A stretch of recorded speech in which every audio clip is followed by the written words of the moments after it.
منشاء الہی کے مطابق ہی کلام صادر ہوتا ہے. تو وہ یہ حدیث ایک حدیث کی تشریح یہ ہوئی. اس میں رسول اللہ صلی اللہ علیہ وسلم نے صحابہ کو فرمایا اپنی مجلس میں جب کوئی سوال کرتا کسی حاجت کی تو رسول اللہ صلی اللہ علیہ وسلم صحابہ سے مخاطب ہو کے فرماتے کہ تم سفارش کرو ان کے لیے. اور اس کی شکل کیا ہو سکتی ہے کہ اے اللہ کے رسول فلاں آدمی آیا ہے وہ کس کی حاجت کے لیے آیا ہے, تو کہنے والے کو بھی ثواب ملے گا. اور یہاں آگے فرمایا کہ اللہ تعالیٰ اپنے رسول کی زبان سے جو چاہتا ہے فیصلہ فرماتا ہے. تو رسول اللہ صلی اللہ علیہ وسلم کا جو پوزیشن اور جو مقام ہے وہ فیصلہ کرنے کا ہے.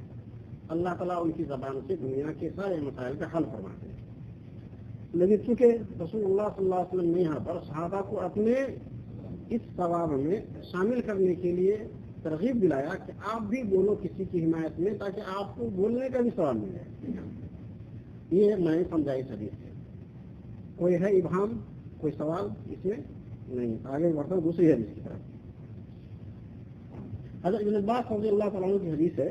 روایت فرماتے ہیں یہ قصہ ہے حضرت بریرہ اور اس کے شوہر کے بارے میں. یہ حدیث میں جب ہم لوگ طالب علم ہیں تو اس میں پڑھتے ہیں تو بہت مشہور قصہ آتا ہے. حضرت بریرہ حضرت عائشہ رضی اللہ تعالیٰ عنہ کی باندھی تھی, ان کے لیے کام کرتی تھی. اور ایک غلام تھی رائٹ, اور اس کے شوہر بھی جس کا نام مغیث تھا وہ بھی غلام تھے. دونوں آپس میں میاں بیوی تھے. لیکن حضرت عائشہ رضی اللہ تعالیٰ عنہ نے اسے آزاد کر دیا, اپنے غلام کو آزاد کر دیا. تو اسلامی قانون میں جب آزاد عورت ہو جاتی ہے تو اس کا اپنا نکاح غلام شوہر سے باقی رکھنا ہے یا نہیں رکھنا ہے, اس کو آزادی ملتی ہے, اختیار ملتا ہے. تو یہ چاہ رہی تھی کہ ہم ان سے آزاد ہو جائیں اپنے غلام شوہر سے.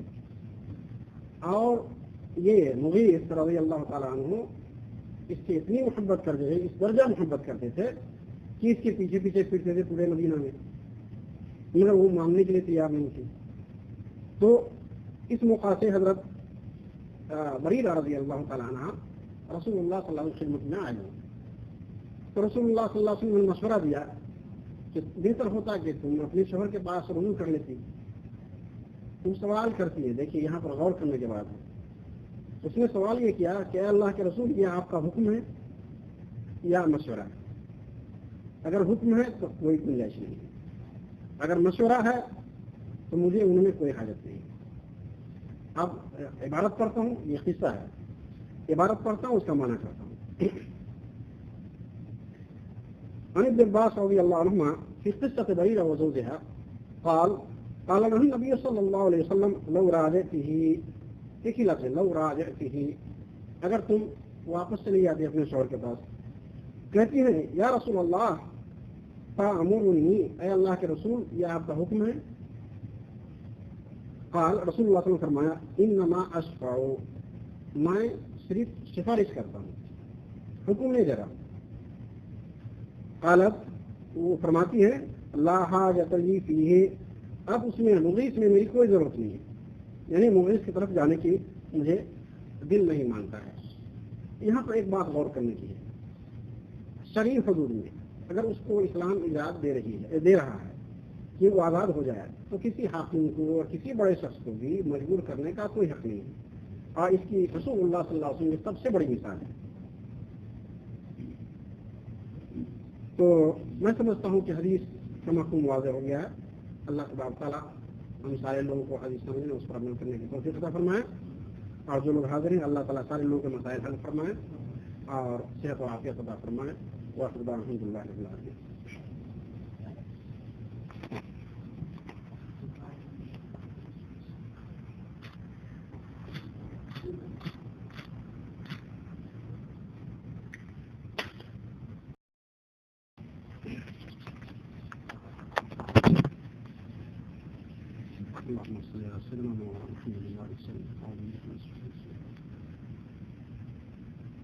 باب الاصلاح بین الناس. قال الله تعالى لا خير في كثير من نجواهم إلا من أمر بصدقة أو معروف أو إصلاح بين الناس.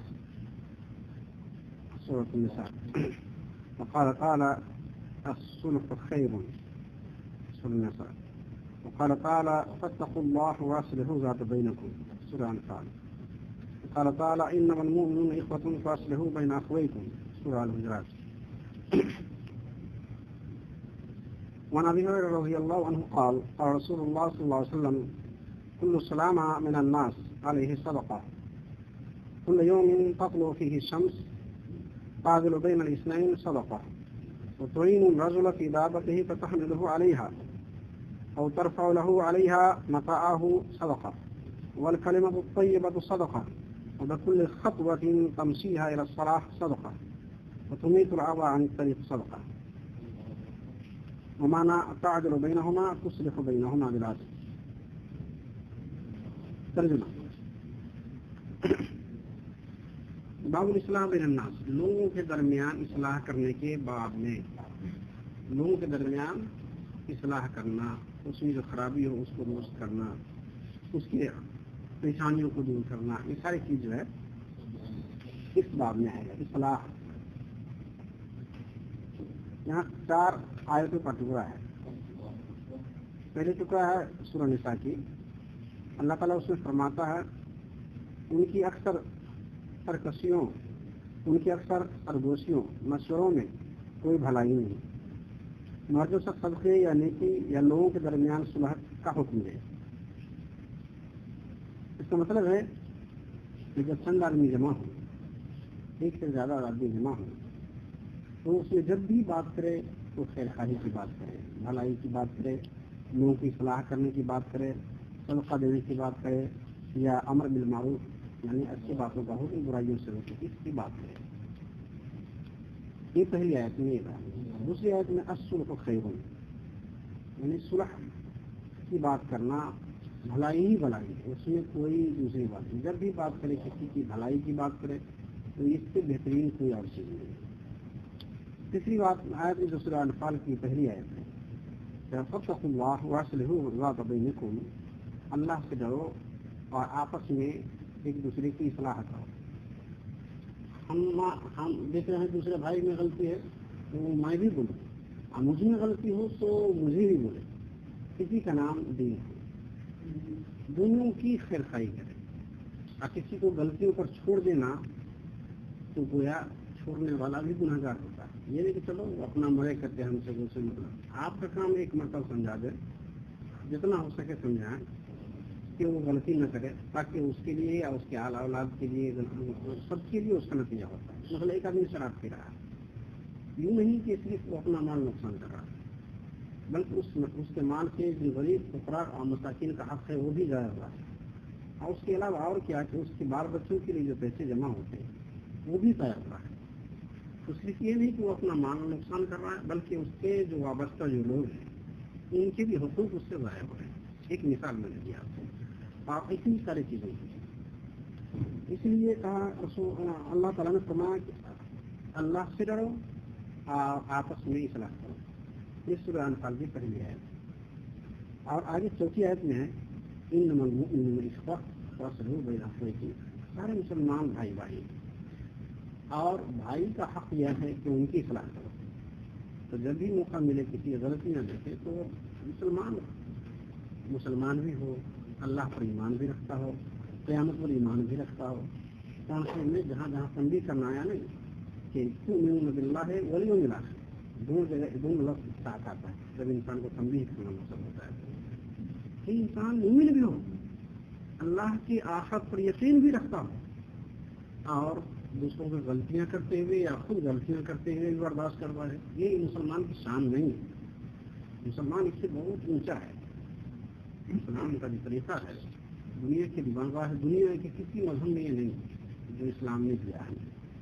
ایک مسلمان سچا مسلمان ہونے کے لیے ہے جیسے پچھلی مرتبہ حدیث پڑھا کہ وہ آدمی مومن ہو ہی نہیں سکتا ہے اور فرماتے ہیں کامل مومن ہو ہی نہیں سکتا ہے جو دوسروں کے لیے وہی چیز نہ پسند کرے جو اپنے لیے پسند کرتا ہے. لا یؤمن احدکم حتی یحب لاخیہ ما یحب لنفسہ. اس سے پتہ چلتا ہے کہ مسلمان ہونا بہت بڑی چیز ہے. اب یہ پہلے میں نے بتایا کلمہ لا الہ الا اللہ بہت قیمتی چیز ہے، تو کیا اس کا پڑھنے والا کمزور خراب ہوگا؟ اس کے پڑھنے والا بھی قیمتی ہوگا۔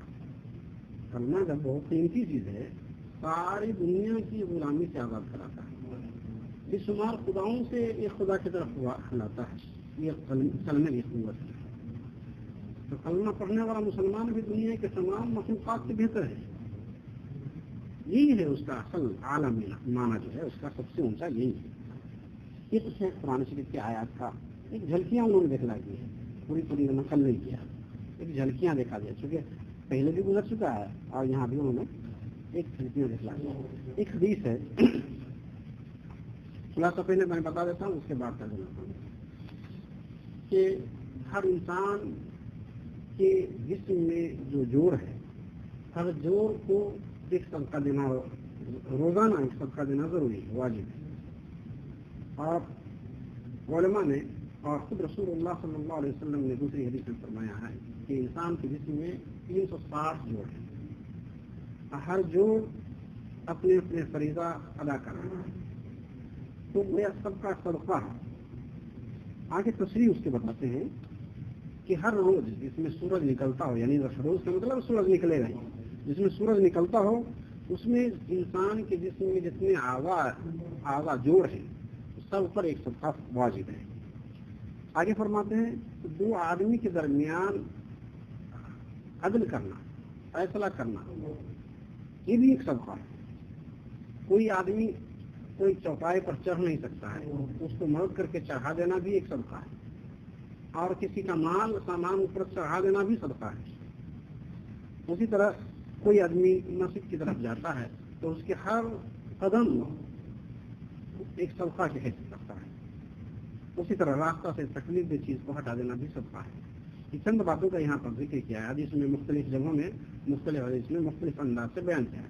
اس حدیث میں یہ باتیں بیان کی ہے، یہ چند باتیں جو میں نے اشارہ کیا کہ صدقہ ہر انسان کے ہر جوڑ پر ہے۔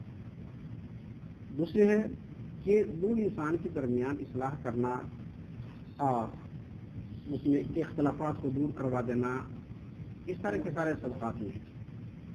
تین جگہ فرماتے ہیں حدیث میں ہے کہ لوگ اگر وہ باتیں جو نہیں ہیں، اگر وہ باتیں اچھی باتیں کر کے دو آدمی کو ملا دیتا ہے، دو جگہ کسی آپس میں جنگ ہونے والی ہو، اختلافات کو اس کو صلح کرا دیتا، میاں بیوی میں تفرقہ ہونے والا ہو، وہاں اگر وہ ایسی بات کر کے دونوں کے دل مل جائے، ایسی بات کرنے، اگرچہ انہوں نے سچی بات اچھی بات کہی نہیں ہے، مگر ان کی طرف سے کوئی دوسرا آدمی بولتا ہے بھائی تمہارے بارے میں تو اچھا سوچتا ہے وہ، اور دوسرے فریق کے پاس بھی کہتا ہے جا کے تمہارے بارے میں تو بہت اچھے اچھے خیالات ان کے، اس طرح دو گروپ کو جو یہ لڑنے بھیڑنے والے ہیں اس کو صلاح کر دیتا ہے۔ میاں کے درمیان اگر علیحدگی ہونے والی ہے اس کو رکوا دیتا ہے، یا کوئی اور ایسے کام جس سے مسلمانوں میں اصلاح کا اتفاق ہو جائے، اگر یہ کام کرتا ہے تو اس کی اجازت شریعت کی ہے، اتنا خرچ کر، ورنہ جھوٹ کی اجازت نہیں۔ تو یہ حدیث کا ترجمہ باقی رہ گیا، ترجمہ کر دیتا ہوں۔ حضرت ابو ہریرہ رضی اللہ تعالیٰ عنہ فرماتے ہیں کہ رسول اللہ صلی اللہ علیہ وسلم نے ارشاد فرمایا لوگوں کے ہر جوڑ پر صدقہ واجب ہے، ہر اس دن میں جس میں سورج طلوع ہوتا ہے۔ دو آدمیوں کے درمیان عدل و انصاف کے تقاضوں کے مطابق فیصلہ کرنا صدقہ ہے۔ کسی آدمی کی اس کی سواری کے معاملے میں مدد کرنا کہ اسے اس سوار پر کروا دے یا اس کے اوپر اس کا سامان رکھوا دے، صدقہ ہے۔ اچھی بات کہنا صدقہ ہے۔ ہر قدم پر جو نماز کے لیے اٹھائے صدقہ ہے۔ پھر راستہ سے تکلیف دہ چیز کا ہٹا دینا صدقہ ہے۔ یعنی اس چند باتوں کا یہاں ذکر کیا رسول اللہ صلی اللہ علیہ وسلم نے۔ بہرحال ہمارے لیے رسول اللہ صلی اللہ علیہ وسلم کے ایک ایک حکم ایسا لگتا ہے کہ جو ہے سونے چاندی کے اور ہیرے جواہر سے اس کو لکھے جائے نہیں، اس سے زیادہ قیمتی الفاظ ہیں۔ ہمیں دنیا کی کسی تہذیب میں، کسی تعلیمات میں اتنی اچھی چیزیں نہیں ملتی۔ اللہ تبارک و تعالیٰ ہم سارے لوگوں کو سننے سمجھنے کی توفیق اور اس پر عمل کرنے کی توفیق عطا فرمائے۔ اللہ تعالیٰ ہم سارے حاضرین کیا جو لوگ سنیں گے ان کے مسائل حل فرمائیں اور ہمارے جو مشکلات ہیں اس کو دور فرمائیں. جو اللہ تعالیٰ بیمار ہے اس کی صحت یابی فرما دیں. جو محفوظ ہیں اللہ تعالیٰ ان سب کی ادائیگی کے اسباب مہیا فرما دیں. الحمد للہ رب